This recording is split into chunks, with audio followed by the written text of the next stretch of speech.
राज नाम का एक साधारण लड़का छोटे से गांव में पैदा हुआ, जहां न बिजली ठीक से रहती थी, न स्कूल की सुविधा थी और न ही कोई बड़ा अवसर। उसके पिता एक साधारण किसान थे जो दिन रात खेतों में मेहनत करते थे और माँ घर संभालने के साथ साथ दूसरों के घरों में काम करके परिवार का गुजारा करती थी। गरीबी इतनी थी कि कई बार खाने के लिए भी पूरा भोजन नहीं मिलता था। लेकिन इन परिस्थितियों के बीच राज के सपने हमेशा आसमान छूने जैसे बड़े थे। वह बचपन से ही पढ़ाई में अच्छा था। गांव का छोटा स्कूल ही उसकी शिक्षा की शुरुआत का स्थान था, लेकिन उसकी आंखों में हमेशा कुछ बड़ा करने का सपना झलकता था।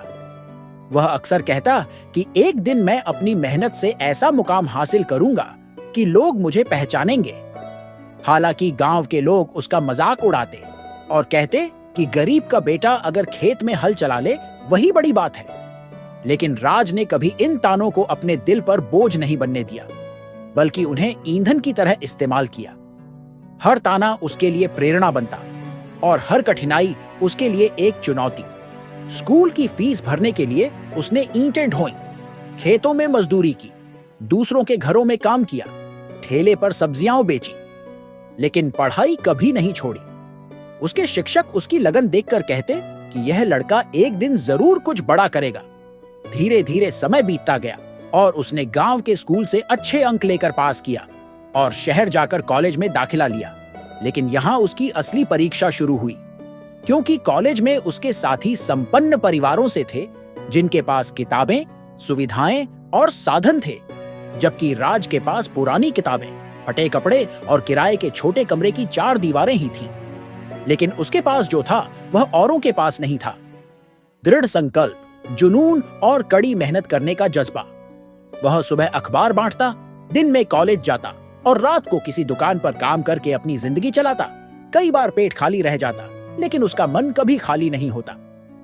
वह सपनों और उम्मीदों से भरा रहता। लोग हंसते थे, उसका मजाक उड़ाते थे, कहते थे कि राज, तुम्हें क्या लगता है तुम अमीरों के बच्चों से मुकाबला कर पाओगे? और वह हमेशा मुस्कुराकर कहता कि हाँ, क्योंकि उनके पास साधन है और मेरे पास संघर्ष का अनुभव।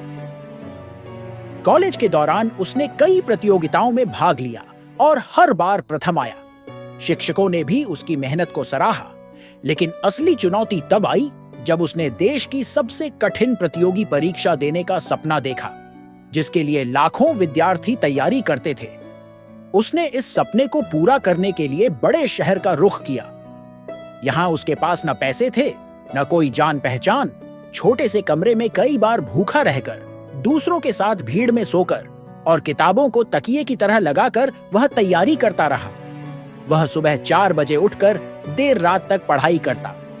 थकान उसे नहीं रोक पाती थी, क्योंकि उसके भीतर जलता हुआ सपना उसे हर वक्त याद दिलाता कि गरीबी उसकी मंजिल का अंत नहीं, बल्कि शुरुआत है। पहली बार परीक्षा दी तो असफल हो गया। इस असफलता ने उसे तोड़ा जरूर, लेकिन खत्म नहीं किया। उसने अपनी गलतियों को समझा और भी मेहनत शुरू कर दी। दूसरी बार भी असफल हुआ। इस बार रिश्तेदारों और गांव वालों ने कहा कि अब छोड़ दो, यह तुम्हारे बस की बात नहीं है। अब खेतों में लौट आओ और वही करो जो तुम्हारे भाग्य में है। लेकिन राज जानता था कि भाग्य से बड़ा हथियार मेहनत है। उसने हार मानने के बजाय इसे चुनौती समझा और कहा कि जब तक सफल नहीं हो जाऊंगा तब तक रुकूंगा नहीं। तीसरी बार उसने पूरी ताकत से परीक्षा दी और इस बार उसका सपना पूरा हुआ। उसने शानदार सफलता हासिल की। उसका नाम अखबारों और टीवी चैनलों पर छपने लगा। गांव के लोग जो उसे कभी ताने देते थे, अब गर्व से उसका नाम लेने लगे। माता पिता की आंखों में खुशी के आंसू थे। उन्होंने कहा कि बेटा, आज तुमने साबित कर दिया कि हालात इंसान की मंजिल तय नहीं करते, बल्कि मेहनत और विश्वास करते हैं। राज अब सिर्फ अपने लिए हीरो नहीं रहा, बल्कि वह पूरे गांव और समाज के लिए प्रेरणा बन गया। उसने बच्चों को पढ़ाई के लिए प्रेरित करना शुरू किया और गरीब छात्रों की मदद करने लगा। वह हमेशा कहता कि गरीबी, असफलता और मुश्किलें इंसान को रोकने नहीं बल्कि बनाने आती हैं। अगर तुम गिरते हो तो उठना सीखो।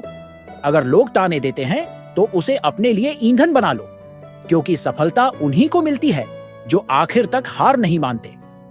राज की यह गाथा संघर्ष से सफलता तक इस बात की मिसाल बन गई कि कोई भी सपना बड़ा नहीं और कोई भी हालात छोटे नहीं। अगर इंसान अपने भीतर विश्वास और मेहनत की लौ जला ले तो एक दिन वही लौ पूरी दुनिया को रोशन कर देती है। और यही उसका संदेश था कि हिम्मत हारना मत, क्योंकि आज की कठिनाई कल की सफलता की सबसे बड़ी वजह बनती है।